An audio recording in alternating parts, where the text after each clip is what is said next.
Hello and welcome to another episode of the Creative-ish podcast. We're your host. I'm Kelly. And I'm Mariana. And today we have a great episode for you guys. Yes, sir. Back yet again with another episode. Week by week, here we are. Yeah. So let's start with a little life update today. And the past couple of days, I've been without a phone. Can you guys guess why? Well, Let's do a little backtrack. a little backtrack. So I got sick, guys. I had a little sick. Something didn't sit well in my stomach. Some vegan chicken. Some vegan chicken, terrible, but not like Beyond Meat or anything. It was like vegan chicken from my local supermarket. Not that you guys care. I just didn't trust this chicken, and maybe it was mental or something, and it just didn't sit well with my stomach, and I had a very bad night. And yeah, basically the day after, I woke up with a very, very, very bad headache. I was all morning in bed, because I wasn't feeling good, and like you do when you are in bed rest, you just have your phone, maybe you're watching a show. I started watching The Crown. I'm almost done with it. I have finished it in less than a week. But yeah, you just have your electronics right. No problemo. And yeah, then I drank a big cup of coffee, a little iced coffee, because I had such a huge headache and it wouldn't go away. And I was like, I need to do something. And so I drank a little bit of coffee and then I was feeling good. I was feeling energized. And then Addie told me oh, you should wash the sheets, because they were filled with sickness. And I decided to wash the sheets, and I don't know, I wasn't paying attention or anything. And then my phone wasn't there. And so I threw the sheets in the washer. She didn't notice that the phone was inside of the sheets as she was taking them to put them in the washer. There went the phone. There went the phone. I just can't believe it got I don't even understand. And so now I have no phone. Literally, Addie was the one who discovered it. I was oblivious. I was in my blissful ignorance. Addie was about to switch the sheets from the washer to the dryer, and then she was like, no way. No way. And I was like, oh my God, what's happening outside? Is there some drama? But no, it was my phone, and it was super cracked, and the phone was bended. So it was there's no way this is gonna survive. But yeah, I told Kelly that maybe she could find a silver lining now that she doesn't have a phone, because she could maybe use the time that she would use on TikTok. Now she can use it to put her brain to use. Yeah, I guess that's the way to go. Come up with some good ideas. Yeah, I can just script some podcasts. But now she just asked for my phone. Anyway, guys, I just felt the need to share that story because it was just so interesting. Let's get into today's episode. Today we're talking about basically how to sell your services in 2023. We have some thoughts that we want to share with you guys. We've been recently getting a lot of messages about people who want to start their own business. We just want to talk about how you can sell your services for this upcoming new year. The tips could be beneficial for if you already started your business or if you just want to start right now. Honestly, very timeless tips, but also some tips that we feel like might make you grow specifically in 2023. Mm-hmm. So let's get into it. Exactly, based on the trends. Exactly. So we divided it into two umbrellas. Umbrella number one being your offering, and then umbrella number two, your online presence. So let's start first with your offerings and how to package the service that you are trying to sell in an attractive way. I think that what a lot of people might miss is finding a unique angle on the problem that you're trying to solve. And I feel like that is a journey in itself. Sometimes you don't have that unique problem when you start, but you just want to start and kind of be the generalist. But what we would recommend is putting some brain energy into figuring out what is the unique angle on the problem that you're trying to solve, and kind of find a gap in the market, find maybe things that haven't been connected before in your industry. I always like to give the example of Uber and how they were able to connect two things that had never been connected in the taxi service industry before. They connected an app with taxi service. And that's something that had never been done before. And that's why they were able to like disrupt the market and get such huge success. So kind of like take that exercise before you start to figure out how can you connect things that haven't been connected before in this particular industry that you want to pursue. Also, this could apply to your service-based business, obviously, and selling your services. Like, how can you best connect two things that your potential customer might need? That's something we were talking in one of our recent episodes, like the skills you need to succeed. So yeah, how can you like combine your services, for example? And that's something we're going to talk about deeper in today's episode, like how to diversify your offerings. How can you connect to things that maybe aren't as common so that you can best serve your clients when you're providing your service? Or finding two problems that aren't usually solved together. Like, for example, for us, we are now considering adding email marketing to our services. And yeah, usually brand designers don't also do like email marketing and strategy in that way. So that is like a unique angle that we have for our ideal customer. Yeah, and it's a unique angle because we have been doing our newsletter and we absolutely love delivering the newsletter, and we studied marketing. So, you know, we know about a little about all that. So how can we best serve our clients with their website and with their like ongoing strategy to drive traffic to that website or to drive traffic to their products? And I think scaling back to what if somebody wants to start a business, but they're not exactly sure what problem to solve at first or what to focus on. And I think some good journaling prompts are asking yourself, what problems have you been able to solve for yourself in the past? What are some things that you see are really hard for others but come really easily to you? And maybe you could look in the industry, see some people that you admire and find gaps in what they're doing. Like maybe they're really good at doing this, but this other aspect in their business is kind of lacking. So the way that I would do it is I would do this, but I would also add like my unique sparkle with this other thing. Yeah. Your unique seasoning adobo. And I think that once you find your unique problem that you want to solve, then it's also really important to have the right messaging about the problem. I know that sometimes people might mistake in their messaging always talking about the solution instead of the actual problem that your customer might have. So let's say, for example, a meal prepping business. And the messaging that they're trying to do is that they sell meal preps and that is what they offer and that is the solution that they provide, meal preps. Now, nobody really is like thinking that they need meal preps. The real problem that somebody has when they are in the need for meal preps is that they don't have time to make the food, or they don't know how to make food that is like nutritionally balanced. That is a problem. So, yeah, or they might want to lose weight. Might want to lose weight.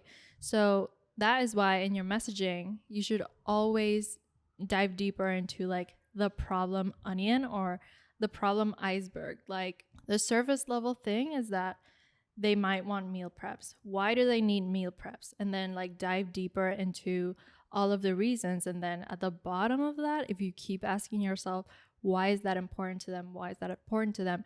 You will get to a really emotional reason. That I think that is the most important thing when you're like trying to sell your services, to tap into that emotion that your clients are craving, or that feeling that they're going to have once they've successfully worked with you or bought your products or services. And I think that also ties into one book that we read that's called Obsessed by Emily Howard from the agency Red Antler.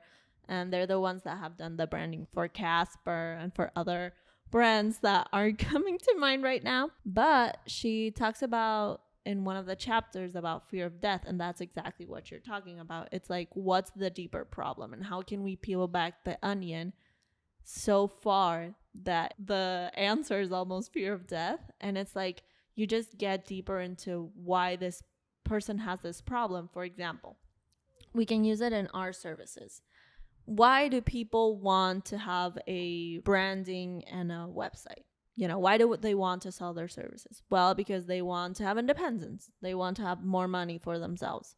Okay, why do they want more independence to have money for themselves as well? Oh, because I want to spend more time with my family. Why do you want to spend more time with my family? Oh, because there isn't enough time in the world. And then it's like, why isn't there enough time in the world? Oh, because I'm going to die. That's super extremely resumed, but that's basically the thing. Like, how can we dive deeper into those levels of the onion, those layers of the onion, to get to that deeper problem and to tap into our clients' pain points or our customers' pain points? Yeah, because no matter what you provide, there will always be a ripple effect on someone working with you, and then having a before and after, and that rippling on to maybe affect them for the rest of their lives, and probably changing their life forever, like whatever it is. Like, no matter what you provide, there will always be a tangible feeling behind the problem and behind the solution. And now that we know what the pain point of the customer is, then we can move on to selling the transformation, not just the deliverables. For example, following the meal prep example, the meal prep company, if they want to sell the transformation, they're not going to be like, receive 3 meals a day, blah, blah, like they're not going to say that. If we analyze that the pain points of the customer are, I want to lose weight, I don't have time, and maybe I want fresh food. Like, I don't want meal preps that are just like they give me the meals at the beginning of the week and then they go stale, or they're not fresh. Okay, well then the messaging for the meal prep company is, lose 10 pounds within a month of getting our meal preps delivered fresh every morning, and you don't have to worry about time. All you have to do is heat it up in the microwave. And I would message it even more as if it was from the point of view of the person. Like, imagine feeling 10 pounds lighter. Imagine having 3 extra hours in your day because you didn't have to worry about cooking. Imagine, what was the other point? Getting fresh food delivered every morning. Freshly delicious food every morning that you didn't even have to raise a finger for. Imagine not having to go to the grocery store. We're tapping into those clients' pain points and things they don't like to do, and giving them a solution. Exactly. If you don't include that transformation for them and you just say, oh, we just offer 3 meals a week, are you interested? It's just kind of like not as enticing as if you would also include the transformation that you actually provide. What we don't want you to do is, when you're listing out your services or your products, is not like just list them out. Make the client fall in love with you by telling them what could the potential benefits of working with you or buying from you could be. Like, sell the transformation. Yeah, like just not listing out deliverables. Make the messaging around your services deeper than that and make it have a feeling. Now, another thing about your offerings and your services, while we're on this umbrella, before we move on to your online presence, we want to quickly talk about diversifying your offerings and why it's important that you diversify the services that you offer so that you have something for everyone, especially now that we're coming into a slower period, or we've been in a slower period due to the recession. People will have different price points. Some people might be holding back more with their money and their pockets. So especially now, I think it's important to have that in mind and be more flexible with your offerings and having a package that can accommodate smaller budgets. Now, some ways that you can diversify your offerings so that you have an option for people with smaller budgets is by offering a day rate, or maybe offering a pre-made solution, like maybe a recorded workshop or A yeah, template. a template of some sorts where somebody can get that feeling of what's it like working with you, but it's like pre-done for you, and it's cheaper for you, it's cheaper for them. And yeah, just kind of like being more efficient with your time. So let's talk about the day rate. The day rate was something that completely changed our business and quickly became a very popular service for us. Basically, our day rate is called the brand in a day. We sell branding services, so our day rate is us making your branding in one day. And yeah, this has been really beneficial for people that didn't have the budget to commit to a bigger project, or that also didn't have the time to, you know, to make like a 2-month project with us. Yeah, or they wanted it faster, and that's why it's also a valuable service for them, because they were like, oh, I need this branding as fast as possible to launch. So it's a win-win situation for you and for them. They get it faster, and then you only have to spend one full day with this client or with this project. And yeah, it's also quick cash as well. So finding a way where you can create like a package of your service that is condensed, accelerated, and that can be more efficient for you, the client, cheaper. I think that will be really beneficial in 2023, and more people will want to have that option with contractors and service providers. Yeah, right now the world is moving so fast and everybody wants a fast service sometimes. So if you can offer those people or those customers that option, like, oh, well, then if you want something fast, then we can do this sprint, and we both get something out of it, you know, and I can still serve you. And that's the thing, like, how can we diversify your services so that you can best serve the people who are coming to you or that want to work with you, and in a sense not leaving money on the table, you know, because you have an offer for each person. Exactly. And you should, when you're like choosing what services you want to include or what packages or what's like your service ladder, let's say, I think that you should first put yourself in the point of view of your client in every point of their journey. So let's say that your ideal client is like a writer, and you have to put yourself in the shoes of this writer, like from the moment that they decide they want to be a writer up until the point that they have their best-selling book. What are all the steps that they have to take? And if you can find a way to be valuable for them in maybe every step of the way, or have something in your business that solves a problem in these different points of their journey, like for example, when somebody wants to start being a writer, they first have to know like how to get rid of writer's block. So you make like a $10 workshop on how to get rid of writer's block. And then they get rid of the writer's block, and then they start to have a blog, and they have to find a way to be more consistent with that blog so that you offer them accountability coaching services for them to consistently write or something like that. And then after they find success with the blog, then they want to do their book. So then how would they need you when they're doing their book? Maybe they need someone that's going to be like even more accountability, or someone that has contacts in the publishing industry. Thank you. I was struggling there. But yeah, I think you guys get what I mean. Like having offerings that can serve this person before they're ready to work with you on your main service.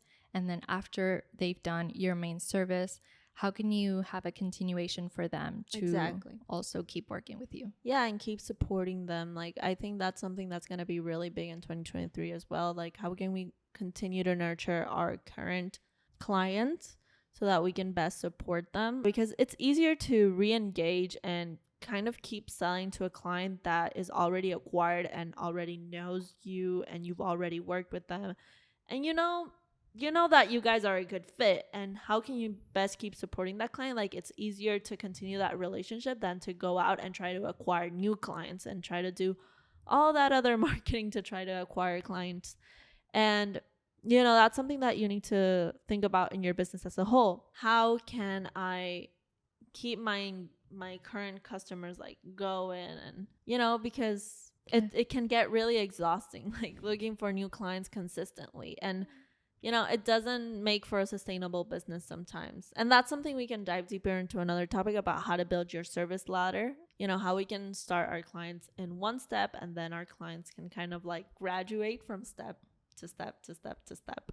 Exactly. I think that is the key. And it will make your life so much easier if you find a way to serve those people before and after they work with you one-on-one. Yeah, and it builds a better relationship with so much trust. And when the client keeps graduating, it's like you can best serve him because you understand their business so well. Yeah, 100%. Okay, so now we can move on to your online presence and everything that we think is important for you to consider now going into 2023, and what the heck to do with your online space, where to show up, what to do, and all that. So the first thing that we would do to establish your online presence, and it will come to no surprise to some of you, but oh my God, please launch your website for 2023. It is so important. Please do it. Your website is like your digital home. Like, we can't keep our business on borrowed land. And by borrowed land, I mean social media. Just have a place where people can find you. And if we're going to make it a little bit complicated, that place on the internet, your website, should be collecting emails as well with a freebie or some sort of, or a discount or something, so that you have that list of customers that are interested in your services or in your products.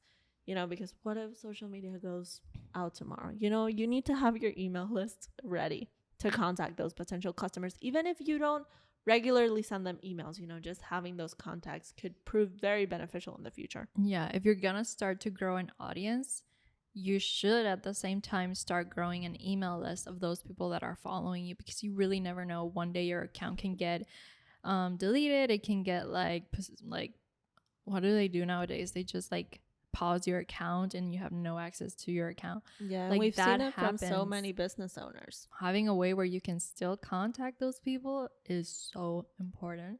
So don't miss out on the opportunity.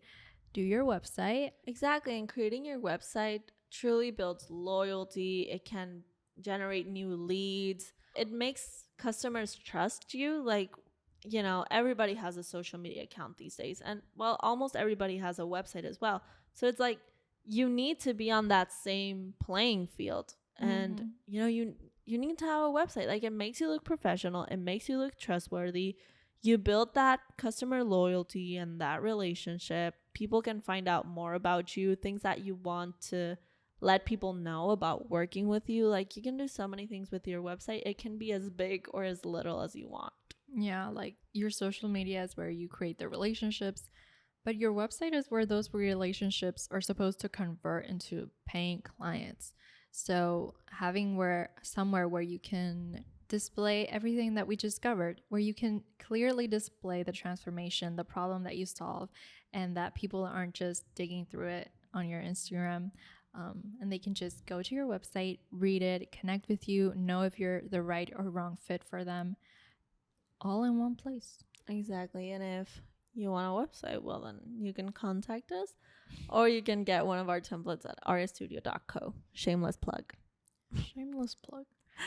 Now, moving on a little bit from the website, building an audience is probably the most important thing you can do to sell consistently in 2023.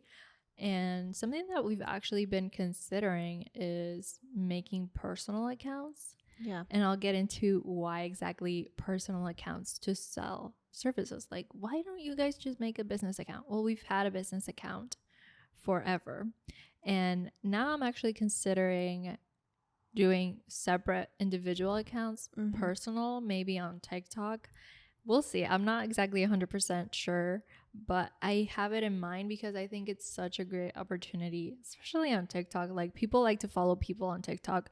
They don't love to follow brands, or maybe they don't follow brands. Like, maybe a brand will pop up in their FYP, but they can't really, they're not motivated to follow them because it's not really someone, it's like a brand that they know that they will be sold something down the road. So people are a lot more willing to follow people other than brands on TikTok, specifically just on TikTok. On Instagram, I think it's a little bit different.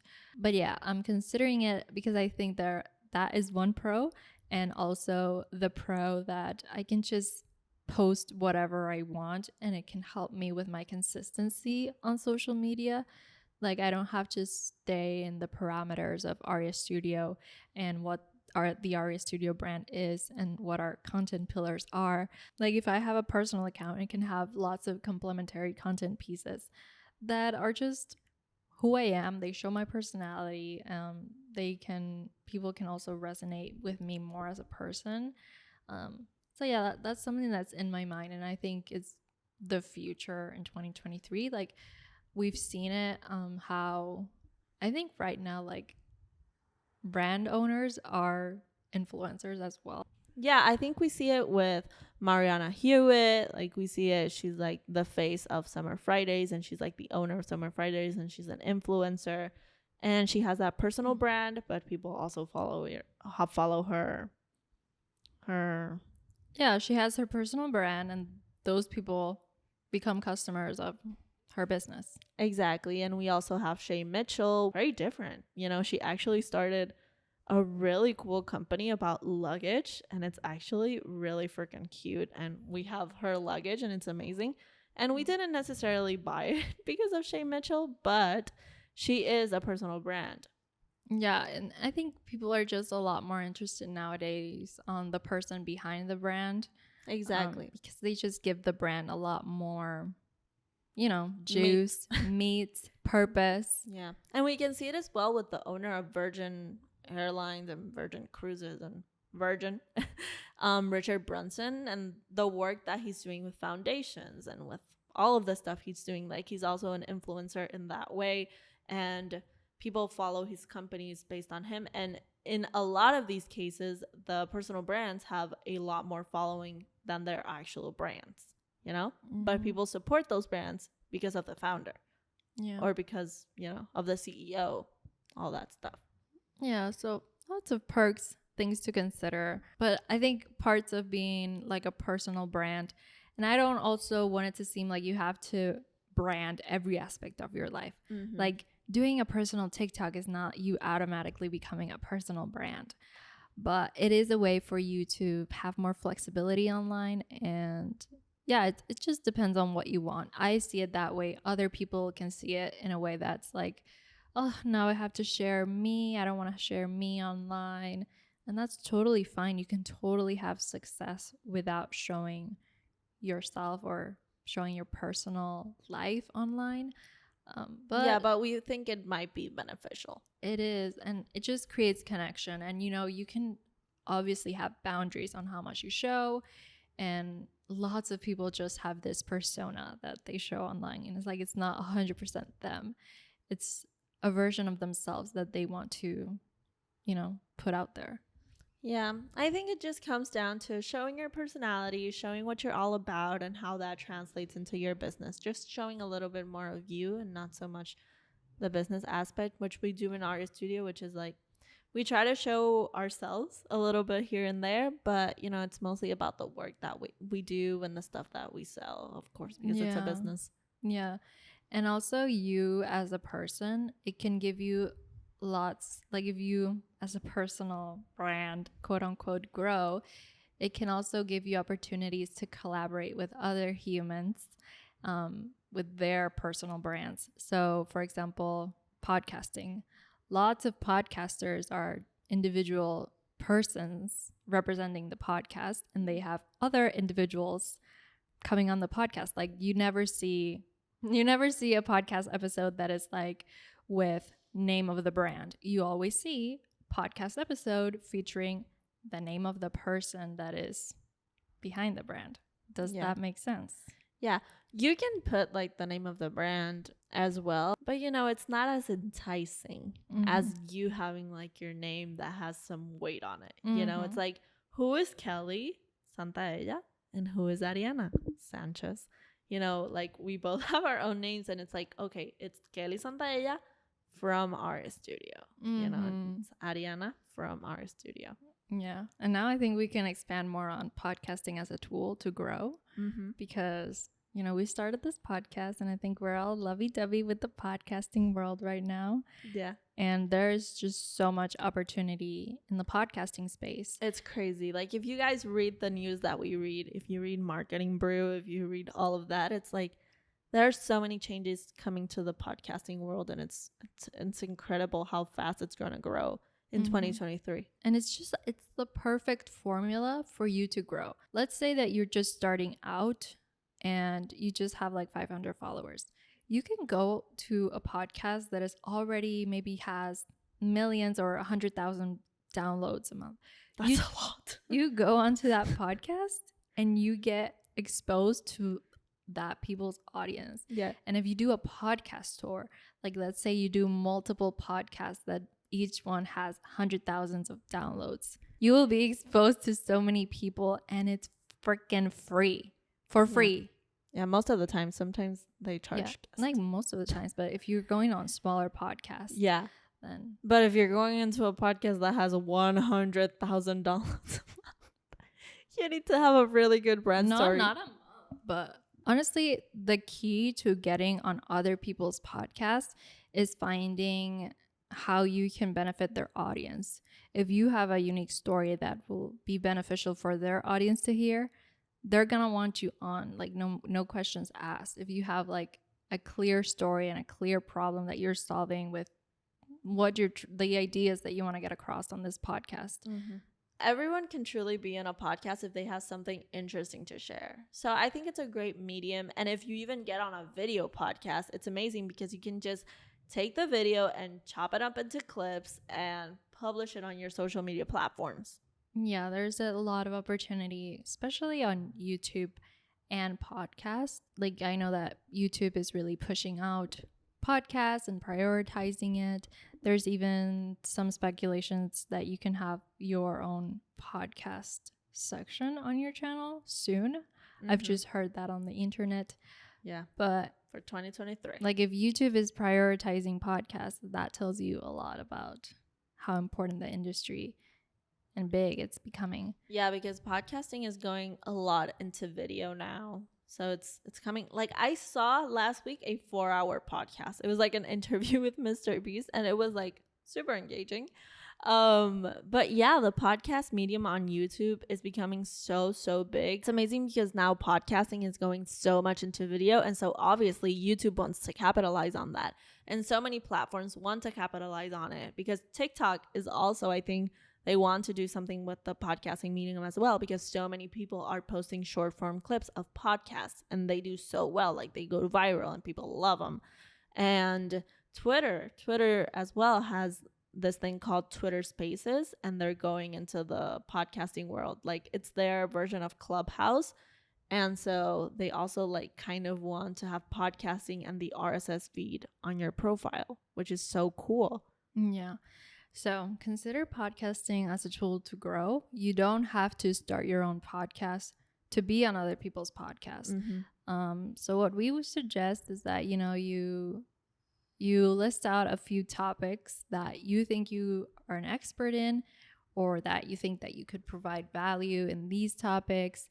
Write a little email to the podcast host. This is how I could bring value to your audience, and pitch yourself. Yeah, and start with smaller podcasts. Like, don't try to pitch yourself to the biggest one just yet. Like, try to get comfortable speaking on camera and getting interviewed and all of that. And then, like, you know, when you have like leverage and you can be like, oh, I've been on this and that podcast, and you can use that in your pitch as well. Exactly. Because if you go on a big podcast or a podcast of like somebody that you really admire, you might get a little nervous, and if that's your first podcast, then you might have just butchered it. So maybe you just might. You just might. So yeah, honestly, getting used to this medium, it takes a minute.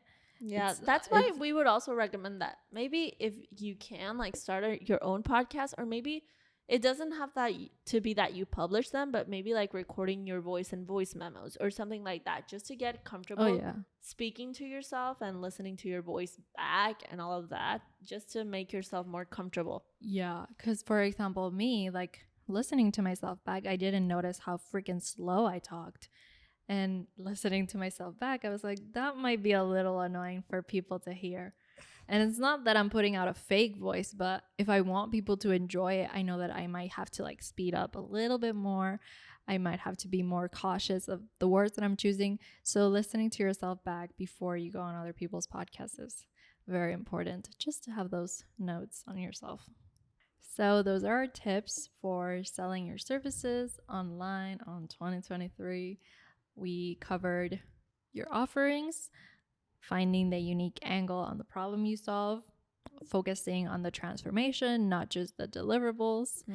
And then we talked about your online presence, the importance of having your website, growing your email list, and then considering maybe doing a personal brand and podcasting as a tool to grow. And I also want to add that don't overthink everything. Like, don't overthink the services, the offerings.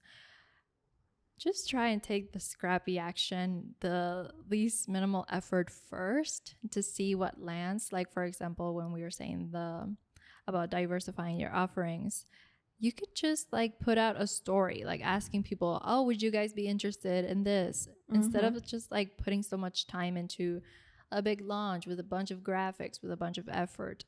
Like, first, just take that leap and take that action, and that will get the wheels rolling. But just don't let the feeling of how things should look or how things should be done stop you from just doing them, because I think once you take that scrappy action and you can get like just like momentum, you guys know what I mean.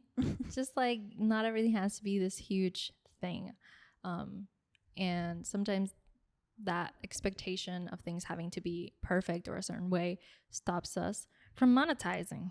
Well, that was today's episode. Thank you so much for listening. Please rate, review, and subscribe. If you're feeling nice, leave us a review on Apple Podcast. And thank you so much for listening. We'll see you in the next one. Bye.